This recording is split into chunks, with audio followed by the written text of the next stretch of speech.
Hi guys, I'm basically coming into you in the middle of the night again. Pajamas, hair undone anyway, in a ponytail, makeup missing, and I just wanted to share a few things with you. Since I couldn't sleep, I figure it's as good a time as any, so forgive the appearance, just keeping it real. And I today went to a functional medicine doctor, and I'm pretty excited about just her knowledge into what we go through, what we experience, what we have, and what potentially triggered it, what potentially is the root cause of it. So much information. I've never seen anything like it from another doctor. Regular MDs pretty much in the beginning didn't think much of fibromyalgia. Many didn't even believe in it when I first got sick. It's been over 13 years, probably getting closer to 14 years now. And to finally have a doctor that not only believes it or believes you and all your symptoms are real, who doesn't think you need to go to a psychiatrist, or doesn't think it's all in your head, or doesn't think that you need to be on antidepressants, and isn't just trying to shove more pills at you, just whatever the latest greatest is. It's so refreshing. She gave me some stuff for sleep that I'm going to be taking, and she also gave me magnesium. I was told that magnesium is required by our bodies in order for our muscles to flex and, I guess, sort of like expand and contract, or flex and release. And my muscles have been kind of in a constant state of tension, seriously, for almost the 13 years since I've been sick. And I explain it like a Charlie horse, where a lot of people know what a Charlie horse feels like in their calf at night. They'll wake up in the middle of the night with a Charlie horse in their leg and their calf. And it's just that tension that won't let go, and you try to release it, and sometimes it gets worse. I feel like my muscles have been in that tense state for years. And no doctor has ever told me that you probably have magnesium deficiency. You need magnesium. And so she's actually going to have me taking way more magnesium than I thought.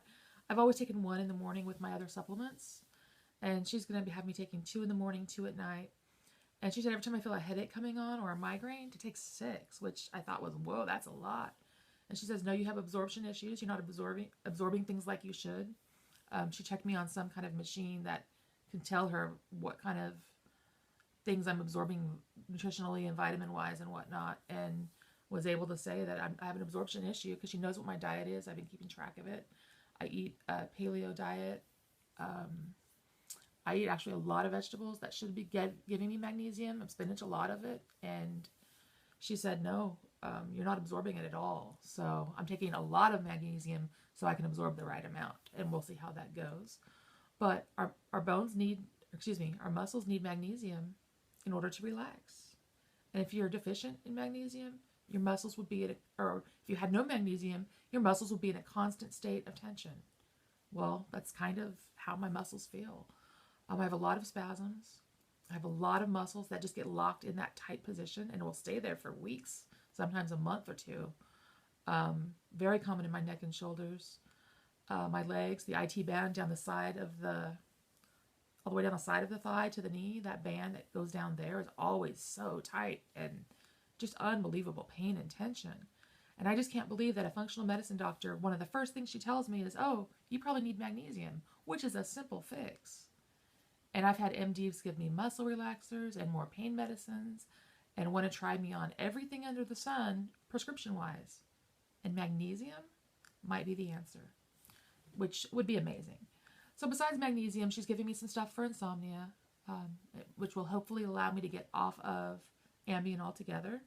I've taken Ambien for 7 years, and literally haven't slept without it in 7 years.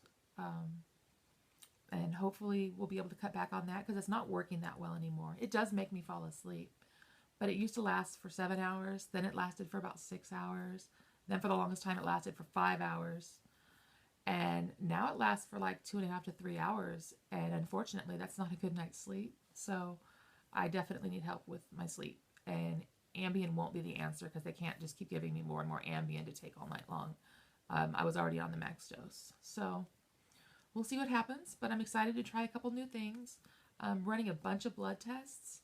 And on those blood tests, I'm hoping we see some results. She ran a full thyroid panel with antibodies. My regular MD, when I want a thyroid panel, he's just been kind of like, oh yeah, your TSH is fine. You don't need one. You're good. You're good to go. There's nothing wrong with your thyroid. And for years, I believed there was something wrong with my thyroid. It's my understanding that the number of cases of undiagnosed thyroid or Hashimoto's disease is huge. A lot of people have these hidden illnesses, and their doctors don't look at the full thyroid picture, the full panel. They only look at this one little or two little tests. And then in reality, there's like 6 of them you need for them to get a full picture of the thyroid. So she's running that. She's running my ANA, which is, I think, anti-nuclear antibodies. They can tell if you have lupus and also tell if you have, I think, a lot of inflammation from it, depending on the numbers or where it's at. You could have an elevated number and not have lupus. You just have a lot of inflammation, I think it was, or something like that. Anyways, I know I have a lot of inflammation in my body. It's obvious on the way I feel, but it's something that she'll just once again confirm that I don't have lupus, but I'm guessing I'll still have an elevated ANA.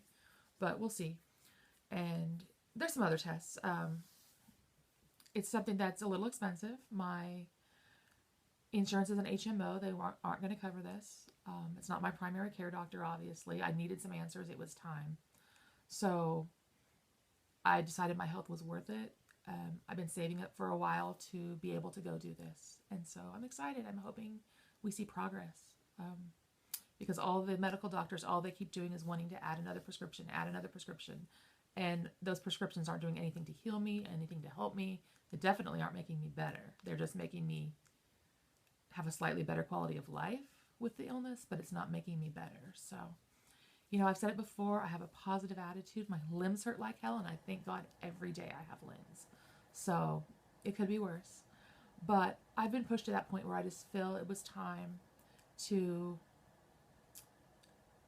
look further into what's going on. A lot of new little symptoms, like a really raspy voice. You can probably hear it gravelly right now. That's not normal for me. But the last several months it has been. I have my eye twitches. In fact, both my eyelids on the bottom twitch quite often, one worse than the other. But just to the point where it's just a really annoying tick that's a constant little twitch that I would show you, but there's no need to see it. But, and just a bunch of little things that have added up to be more annoyances, but there's enough of them now that I'm like, wait, all these little things are adding up. And how old am I? I'm 49. So I've had this since my, mid 30s, and I don't really want 5 or 10 years from now to have another 20 additional symptoms or little things that are strange going on. I want to at least get it stopped and preferably get it better under control and, God willing, get it in remission if this doctor can find out enough information. So we'll see what happens, and I'll be sharing the results with you, sharing the progress with you. I know she's going to be having me on a lot of supplements and a pretty strict diet. My diet's already been very strict on my own from my own research, what I needed to do, and definitely seen some improvement.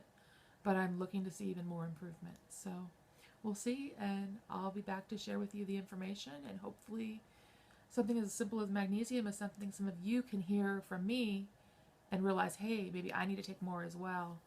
Because if something as simple as magnesium is going to stop my muscle spasms and, eliminate a lot of the muscle tension, the pain with the muscle tension and the cramping would be amazing. And the fact, again, that no doctors told me that in 13 years, and it's one of the first things she says to me, well, it sounds like you're magnesium deficient. Let's try this. And I'm like, oh, okay. And the great thing is I'm taking something natural. I'm not taking something that's going to have a harsh, chemical reaction in my body over the years. So I'm looking forward to going this route and hopefully seeing progress and sharing the progress with you, and maybe several of us can benefit from it. So take care, God bless, and I'll talk to you soon. Bye-bye.